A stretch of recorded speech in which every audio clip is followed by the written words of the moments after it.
faut identifier un besoin. Deuxième des choses, il faut apporter la solution ou alors le service ou alors le produit qui répond aux besoins. Et troisième des choses, il faut rendre accessible ce produit ou ce service. Donc, quand tous ces éléments sont réunis, je pense qu'il y a des aînés ici, vous avez tout pour devenir milliardaire. Il demande aux jeunes entrepreneurs de rêver, de voir grand, mais d'accepter commencer petit. Alors, quand vous avez ces deux pensées, ou alors ces deux milliardaires, je pense pensées, quand vous les avez réunis, vous pouvez comprendre ce qui anime ces veilles.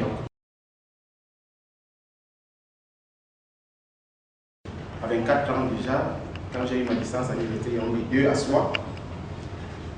Après, j'ai décidé évidemment de me lancer dans l'entrepreneuriat. Mon jumeau, mon frère jumeau, lui, il a continué. Il est aujourd'hui en France, il est à Orange. J'étais le premier câble opérateur dans la ville de Fou, le village de ma mère, avec 4 ans, après la licence. J'ai décidé j'ai câblé toute la ville. Après, j'ai vu que non, le câblage en Fou, ça ne donnait pas. Il fallait aller à Yaoundé. Je suis arrivé à Yaoundé, j'ai lancé le câble à essence à l'avenue Germaine. J'ai câblé toute l'avenue Germaine et Bogada.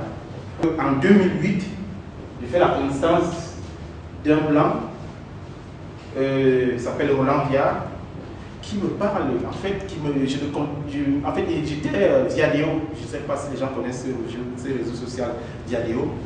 Voilà, il me contacte via Diadéo, il me dit qu'ils sont à la recherche des représentants d'une multinationale en Afrique, une multinationale qui fait dans le solaire. C'est comme ça, donc, bon, moi je ne savais même pas. Donc c'est vrai que j'ai un bac C, j'ai eu une licence en gestion et puis je suis assez ouvert. Et c'est comme ça qu'il me parle, il m'envoie les documents et tout. Je commence à lire et tout. Et c'est comme ça que j'ai envie de dire le virus après. On est en 2008. Malheureusement, avec la crise financière de 2008, ceux qui se rappellent encore très bien, cette multinationale qui voulait s'implanter en Afrique avait revu la stratégie. Mais heureusement pour moi, j'avais suivi déjà la formation en ligne. Le blanc, enfin, le partenaire, je n'aime pas toute l'expression, le partenaire était arrivé au Cameroun, me rencontrer. Il m'avait offert d'ailleurs un kit solaire. Vous verrez d'ailleurs je suis assis d'ailleurs sur ce kit solaire. C'est le Sol to Go, c'est un kit solaire portatif. Et l'entreprise c'est MECO. Donc c'était l'entreprise suisse qui voulait faire de moi le représentant commercial au Cameroun. J'ai rencontré un monsieur en 2013. Dans le cadre de la recherche de financement, vous savez, il faut les banques ne font pas. Je monte un projet, donc j'ai fait un business plan, je monte un projet, j'ai rencontré le monsieur en 2013. Le monsieur me dit, écoute, de toutes les façons, ton projet est intéressant, c'est bon, c'est cool, c'est parti, je veux mettre 50 millions. Et moi je dis, je suis tombé sur le boulot, de toute façon c'est bon. Et c'est comme ça qu'en 2013 exactement, je crée Sodis SA avec le monsieur en question. Il va se reconnaître parce qu'on est sur Facebook, c'est sûr qu'il va se reconnaître. Bon, mais c'était on appelle ce type de financement, c'est le business angel. C'est-à-dire que vous voyez, vous êtes porteur de projet, vous voyez un aîné qui est censé avoir plus d'expérience que vous, plus de moyens, il accepte de vous encadrer. Mais dans l'affaire, il dit 70%, moi ça ne m'intéressait pas. Dès qu'il dit même papa, si c'est même 64 que tu veux prendre, moi je veux bosser, il dit d'accord. D'accord, tu as 30%, moi j'ai 70%, je dis il n'y a pas de problème. C'est comme ça qu'on a mis en place ce 10 SA, parce que le Ricardo Mao, qui est là, il était le premier à partir, il a abandonné sa famille à Douala. Il est venu à Yaoundé, il a cru en moi, on s'était rencontré, on ne s'était même pas rencontré, on avait posé le téléphone. Il a cru en moi, il a pris, il me dit non, je viens, il est venu. On a travaillé pendant près d'1 an. Ça a été vraiment une très grande expérience, Ricardo, merci encore. Parce qu'il est doctorant en sciences politiques. Et moi je n'ai que la licence. Moi j'ai un directeur de marketing qui est doctorant et qui est en même temps coach. Je vous assure que c'était terrible. Mais j'ai beaucoup appris de lui également, ça c'est clair.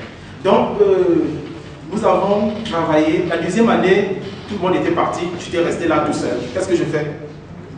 Alors, je vous assure, vous avez un jeune qui commence, après un moment, il s'arrête, c'est pas bon. Qu'est-ce qu'il faut faire? Est-ce qu'il faut abandonner? Non. Et là, je me dis donc, de toutes les façons, comme je n'ai pas réussi en entrepreneuriat, et j'ai la pression de la famille, j'ai la pression des frères, ils disent, mais écoute, tu es plutôt intelligent, pourquoi tu ne vas pas travailler? Bon, j'ai dit, il n'y a pas de problème, donc moi je vois l'entrepreneuriat avec moi, ce n'est pas mon truc, moi je vais aller tout bosser. C'est comme ça que, entre autres, une entreprise avec laquelle on avait travaillé quand on était à Soudis, Novadé, c'est le numéro 1 français de la LED. Numéro 1 français de la LED. Lance un appel d'offres. Il recherchait pour l'Afrique, un directeur marketing. La direction africaine, Afrique centrale, c'est basé au Congo-Brazzaville. Il recherchait un directeur marketing. Et moi, j'ai postulé. Et c'est comme ça que je postule, j'envoie mon CV, j'envoie les démarches. Et c'est comme ça que Novadé me recrute comme directeur marketing à la direction régionale au Congo. Et je vais donc au Congo travailler comme directeur marketing à Novadé. Vous pouvez taper en ligne novadé.com. De toutes les façons, quand je suis arrivé au Congo, le travail à faire qui était plus ou moins facile, j'ai fait mon boulot. Mais vous savez tout ce qui se passe actuellement. Il y a la crise pétrolière, j'ai envie de dire, parce qu'aujourd'hui, le baril a chuté tellement. Et le Congo, ce n'est pas un procès du Congo, c'est un pays où les gens ne bossent pas, ils vivent de la rente pétrolière. Je ne vous apprends rien. Donc, dès que le baril a chuté, à moins de $40,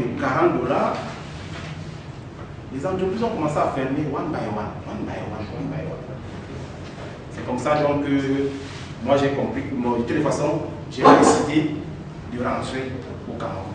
Mais je n'ai pas dormi au Congo. Étant au Congo, le virus de l'entrepreneuriat était en moi. Donc quand je finissais le boulot, je rentrais chez moi, je travaillais sur la live. Voilà comment je faisais, je travaillais sur la live. Parce que je me disais toujours, mon papa me disait toujours, mon fils, il faut jamais mettre les œufs dans un panier, il faut toujours avoir un plan B. Donc je faisais mes petites économies. C'est comme ça que j'ai fait un autre business par là-bas au Congo, avec un cabinet qui était combiné par un expatrié. On a fait un business quand j'ai payé 2000 €. On a fait une bonne étude et tout. Donc, de toute façon, je me suis dit, je rentre au Cameroun. Entre-temps, j'ai contacté Nestor, c'est un aîné qui est là. Et on discute ensemble. Je lui dis, écoute, au Congo ici, vraiment, c'est déjà 3 mois sans salaire. Et on ne sait pas ce qui se passe, mon boss on ne se comprend pas ce que tu paries. Bon, on est là. Et puis il me dit, écoute mon frère, je lui fais pas quand même de mes projets. Il me dit, s'il te plaît, tu peux venir.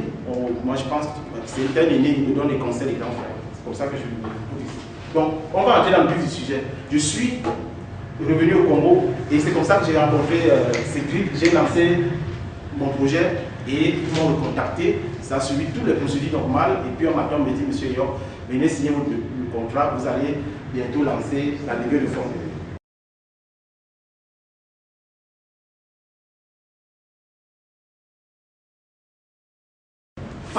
Avant tout, faciliter l'accès à l'énergie, améliorer les conditions de vie des Camerounais et protéger la santé et l'environnement.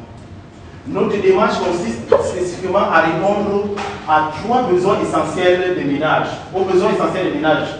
D'où 3 approches. Une approche basée sur le confort de l'énergie et du bien-être, c'est-à-dire une prise en considération du bien-être des ménages, une valorisation du lieu d'habitat pour le confort des familles, la mise en valeur des produits et services. Deuxième approche, une approche basée sur la dépense énergétique, dépenser le moins d'énergie possible tout en maintenant un niveau et une qualité d'énergie suffisante. Maintenant, une approche purement économique, réduit l'ensemble des coûts du système énergétique. Les kits solaires peuvent être, et bon, pour le cas des solaires, ils vont être proposés à crédit en partenariat avec les banques, les microfinances, pour permettre à tous les ménages de pouvoir s'équiper. Des économies financières conséquentes réalisées, parce que vous comprenez avec moi que si aujourd'hui vous avez un outil comme celui-ci, qui vous permet de ne plus acheter le gaz ou bien de ne plus acheter du charbon, vous allez forcément faire des économies. Et ça va vous permettre de rembourser votre crédit que vous avez pris auprès d'une banque ou bien auprès d'une tontine. Donc, les kits solaires que nous allons vendre, que nous allons mettre à disposition de la population, vont être garantis pendant toute la durée du crédit. Ça veut dire que si quelqu'un souscrit chez nous, il décide d'acheter le kit solaire, par exemple, le cloud cooking, il a la possibilité, n'est-ce pas, pendant toute la période où on est en train d'éviter dans son salaire 6 000 francs ou 5 000 francs, je ne sais pas combien, on verra tout à l'heure. Le kit est sous garantie. S'il y a n'importe quel problème, on lui donne un autre kit neuf et nous on prend celui-ci pour recyclage pour voir ce qu'il y a. Mais bien évidemment, la garantie ne couvre pas les cas. C'est 600 000 Africains qui meurent chaque année, n'est-ce pas, de l'inhalation de la fumée lorsqu'ils sont en train de préparer. Et c'est vraiment très. Ça fait que les gens ne savent pas ça. L'OMS, déjà, j'ai ce rapport avec moi, déclare la pollution intérieure comme étant la future pandémie. Parce que quand on réunit les 4 millions de morts dans le monde entier qui sont causés par l'inhalation de cette fumée due à la cuisson, c'est plus que le sida et le paludisme réunis. Donc, c'est un tueur silencieux qui n'est pas encore connu. Dans nos villages, quand vous voyez les mamans qui tombent des AVC, quand vous voyez la cataracte, c'est parce qu'elles sont tout le temps proches de cette fumée. Parce que dans cette fumée-là, il y a des particules infimes qui ne sont pas visibles à l'œil nu, mais qui se déposent soit au poumon, soit dans les yeux. Et pour la plupart du temps, ça peut créer des maladies, ça peut être l'objet de la mort. Mais cependant, on décède quand même que ce sont les enfants qui sont les premières victimes. Donc sur les 600 000, il y en a au moins par an 300 000 qui sont des enfants et les femmes qui suivent également. Il n'y a pas d'entreprise fiable qui puisse mettre, n'est-ce pas, ces produits à la portée de tout le monde. Et la faible capacité des ménages, parce qu'aujourd'hui les ménages avec le SMIC au Cameroun 25 000, c'est pas évident, est l'un des facteurs aussi qui empêche, n'est-ce pas, le développement de ces solutions-là. Donc nous, à Solar Life, nous avons pensé donc, n'est-ce pas, mettre en place une start-up, une entreprise qui va répondre à ces problèmes. C'est-à-dire en mettant en place un réseau de distribution des produits solaires, des équipements de cuisson, n'est-ce pas, mettant, n'est-ce pas, l'aspect financier, c'est-à-dire que permettant aux gens de pouvoir avoir à moindre coût et avec des facilités de paiement, qu'on soit salarié ou pas, vous verrez par la suite. Vous avez, tout le monde voit le voyant vert bleu là. Voilà. C'est ce voyant bleu qui indique que le kit est en train d'être chargé. Et quand la batterie est pleine, il va changer de couleur. Il sera vert. Vous dites c'est bon. Mais on a besoin en moyenne pour, quand on le fait par courant, c'est 2 heures. Mais par panneau solaire, c'est 4 heures de temps. Et quand il est plein, quand la batterie est pleine, vraiment vous pouvez cuisiner pendant 20 heures non-stop. 20 heures de temps non-stop. Ok. Voilà. Voilà. Elle peut s'éclairer en préparant. Elle peut également accoucher ça quelque part pour qu'il n'y ait pas, pour que les gens puissent manger tranquillement, ou bien tricoter, ou bien faire autre chose. Voilà. Ok, ça charge. Et je vous rappelle qu'à l'heure des infos, c'est vrai que tout le monde est déjà passé à lui, mais il vient avec 6 bouts. 6, j'avais dit 6 pommes qu'il faut, quoi. Les pommes, tout le monde est à lui. Mais je crois qu'il y a aussi des bouts plats, des bouts carrés. Généralement, il se charge de courant électrique au solaire, il permet de cuisiner 24 heures sur 24. Il charge le téléphone et il permet également de s'éclairer. Je me pose la question, est-ce qu'il y a des gens qui hésitent encore à investir? Parce qu'au-delà d'investir dans Solar Life, mais c'est aussi une fierté de sentir qu'on appartient, parce qu'on est cofondateur d'une start-up qui vend ou bien qui met à la disposition des entreprises, des gens, des produits aussi innovants. Je ne vous apprends rien, mais il s'agit que notre couche de zone devient de plus en plus fragile. Donc la chaleur, donc il est très important. Ce n'est pas seulement que le problème des Africains, des Européens, même nous ici en Afrique, ça nous concerne. J'ai cru entendre qu'il neige à Bafoussam, à l'ouest, à Tcham, il neige à Tcham. Ouais. Heureusement que mon papa Tina, c'est comme ça qu'il s'appelle. Oui, Papa Tina qui apparaît d'ailleurs dans la vidéo là, qui était le premier à acheter le kit, m'a appelé dernièrement et me dit mon fils, non seulement j'utilise le kit solaire puissant pour préparer, pour m'éclairer, pour charger les téléphones, mais il me réchauffe la nuit. Parce que quand je dors avec ta vieille mère là, on nous alimente ça, on met ça au coin de la chambre, et en un temps record, la chambre, nous sommes réchauffés. Parce que ne voyez pas comme il est tout petit là, quand il est au max, nous le verrons tout à l'heure, la température peut atteindre 1000 degrés Celsius. Et ceux qui ont fait géographie savent ce que c'est. 1000 degrés Celsius, ça veut dire que c'est presque du magma. Ça pulvérise le feu. Chers investisseurs, je suis là pour vous dire que voilà l'opportunité. Tout le monde, je sais que tout le monde, et ça c'est très connu des Camerounais, tout le monde aime quand le projet est sien. Bon, moi j'ai pu trouver des solutions, j'ai dit je partage avec tout le monde. Investissez et le projet sera le nôtre. Nous avons, comme l'a dit Cédric, nous avons beaucoup de monde, tout le monde peut apporter.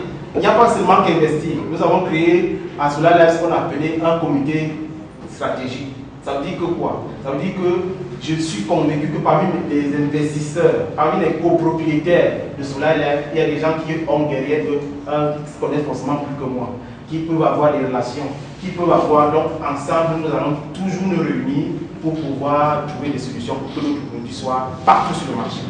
Ace One is a fuel burning stove that is highly efficient thanks to a fan that blows air through the fire. The fan is powered by an internal battery which can be recharged by placing the solar panel in the sun. It can also be charged through the household mains. The Ace One can burn any kind of biomass, from charcoal and wood to mealie cobs and even cow dung. Once it is lit, the fan pushes air into the burning chamber, causing the fuel to burn efficiently and with almost no smoke. This means it can be safely used indoors as the Ace One stove does not cause health problems associated with smoke. You can control the fan output by turning a control knob on the base of the stove. The stove can reach its operating temperature in about 2 minutes.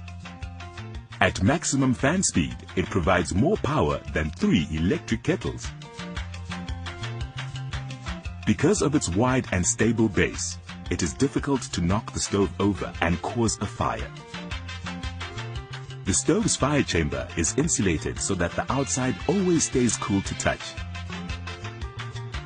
When full, the battery provides up to 20 hours of cooking. The stove burns fuel completely and cleanly, so it requires only 1/3 of the fuel used by traditional cooking methods. This means the stove saves money and time spent gathering fuel, as well as ensuring a cleaner environment. The stove burns fuel completely, leaving just a few spoons of ash in its chamber after cooking. Because of its battery, the stove can also charge a phone and power-compatible accessories, such as Ace's 100 lumen LED light. The Ace One stove is a milestone in producing cleaner, greener, safer stoves for Zimbabweans at a substantially lower cost.